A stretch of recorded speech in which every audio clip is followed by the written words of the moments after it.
안녕하세요. 4월 29일 화요일 아침 기도 오신 여러분 한 분 한 분 환영합니다. 우리의 삶은 과거를 후회하고 미래를 불안해하면서 현재를 걱정하며 살아간다 해도 과언이 아닐 것입니다. 그래서 우리는 살면서 이제 너무 늦었어 라는 이야기를 자주 하곤 합니다. 관계를 다시 회복하기엔 이제 너무 늦었어. 공부를 다시 시작하기엔 이제 너무 늦었어. 되돌리기엔 이제 너무 늦었어. 라고 말이죠. 이 밖에도 수없이 많은 후회들이 있습니다. 그런데 사실 가만히 생각해 보면 실제로 기한이 지나버린 경우도 있지만 대부분 자기 자신과의 타협을 정당화시키는데 이런 말을 많이 하는 게 사실입니다. 이 말이 딱 맞는 이야기가 오늘 본문에 소개되고 있습니다. 어제 본문인 역대하 34장부터 오늘 본문 역대하 35장까지는 역대 왕들 중에 몇 안 되는 선한 왕이었던 요시야에 대해서 소개를 하고 있습니다. 유다는 누가 봐도 이제 가망이 없다라고 생각했습니다. 왕들은 악하고요. 사람들은 타락했습니다. 사람들은 이제 그것들을 보면서 이제 모두 글렀다라고 생각했습니다. 이제 너무 늦었다라고 자신과의 타협을 정당화시키고 있었습니다. 그런데 요시아는 생각이 달랐습니다. 늦었다고 생각할 때가 가장 빠를 때라고 했던가요? 요시아는 다시 하나님을 신실히 섬기면서 개혁을 시작합니다. 그는 신앙을 개혁하고 성전을 보수하며 언약갱신을 통해서 남유다를 재건합니다. 오늘 본문은 그 개혁의 하나로 지금까지 유명무실해져 버린 거의 잊혀져 가던 유월절을 회복하고 있습니다. 이스라엘에게 유월절을 지킨다는 것은 너무나 중요한 일이었습니다. 왜 유월절의 회복이 그렇게 중요했을까요? 그들에게 필요한 것은 더 이상 화려한 예배나 예식이나 종교적 기교가 아니었기 때문입니다.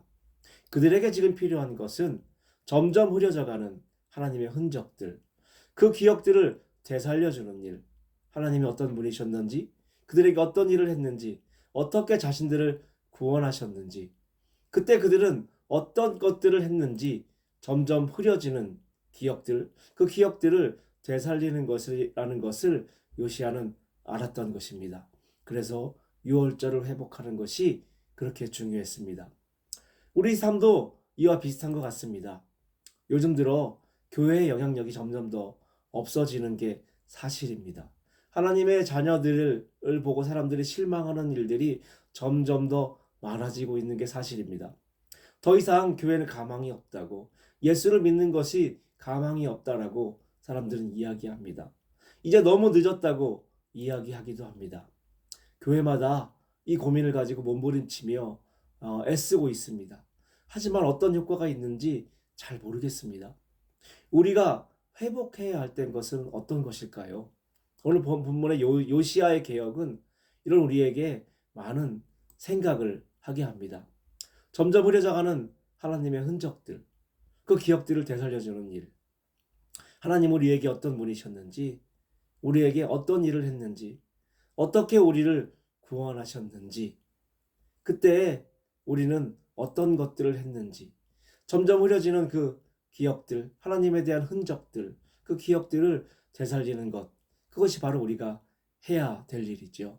오늘 하루 늦었다고 생각할 때가 가장 늦은 때가 아니라 지금이 바로 가장 빠를 때고 가장 적당한 때라는 것입니다. 하나님을 기억하고 그분과 동행하는 것 말이죠. 오늘 하루 그분 가장 나와 함께 계시는, 나를 사랑하시는, 그래서 우리를 구원하신 자기 아들까지 이 세상에 보내서 십자가 내어주기까지 우리를 사랑하신 그 하나님을 기억하고 그분과 동행하는 그런 하루가 되시기를 소원합니다. 감사합니다.